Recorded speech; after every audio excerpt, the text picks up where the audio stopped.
United Nations Convention on the Law of the Sea, UNCLOS. Overview. Establish a comprehensive legal framework to govern all aspects of ocean space and resources. UNCLOS is adopted by United Nations and in the year 1982 and has entered into force in 1994. Key objectives of UNCLOS.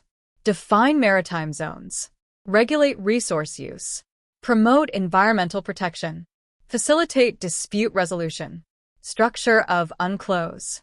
17 parts, covering all aspects of ocean governance.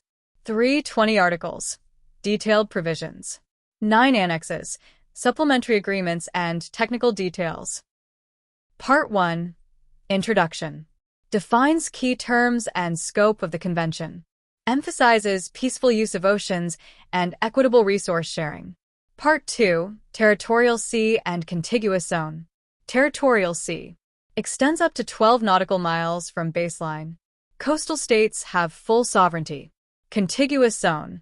Extends up to 24 nautical miles. Coastal states can enforce customs, fiscal, immigration, and sanitary laws. Part 3. Straits used for international navigation. Ensures freedom of navigation through straits. Balances coastal state sovereignty with transit rights. Part 4. Archipelagic states. Defines archipelagic baselines. Grants sovereignty over enclosed waters. Allows for archipelagic sea lanes passage. Part 5. Exclusive Economic Zone (EEZ). Extends up to 200 nautical miles from baseline. Coastal states have sovereign rights over resources, fish, oil, gas. Other states enjoy freedom of navigation and overflight. Part 6. Continental Shelf. Defines continental shelf limits, up to 350 nautical miles. Grants coastal states rights to explore and exploit natural resources. Part 7. High Seas. Areas beyond national jurisdiction. Open to all states for navigation, overflight, fishing, and research. Emphasizes conservation and sustainable use of resources. Part 8. Regime of Islands. Defines islands and their maritime zones. Rocks incapable of sustaining human habitation have no EEZ or continental shelf. Part 9. Enclosed or semi-enclosed seas. Promotes cooperation among states bordering enclosed or semi-enclosed seas. Focuses on resource management and environmental protection. Part 10. Right of access of landlocked states. Ensures landlocked states have access to and from the sea. Grants rights to transit through neighboring states. Part 11. The area. Deep seabed area.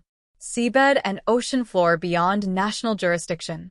Managed by the International Seabed Authority, ISA. Resources are the common heritage of mankind. Part 12. Marine environmental protection. Obligates states to protect and preserve the marine environment. Addresses pollution from ships, land-based sources, and seabed activities. Part 13. Marine scientific research. Promotes international cooperation in marine research.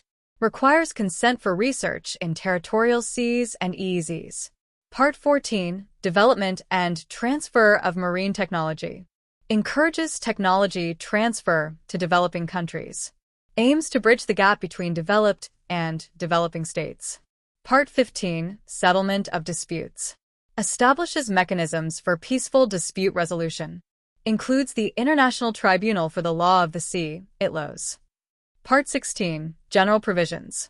Covers residual rights and obligations not addressed elsewhere. Emphasizes good faith implementation of the Convention.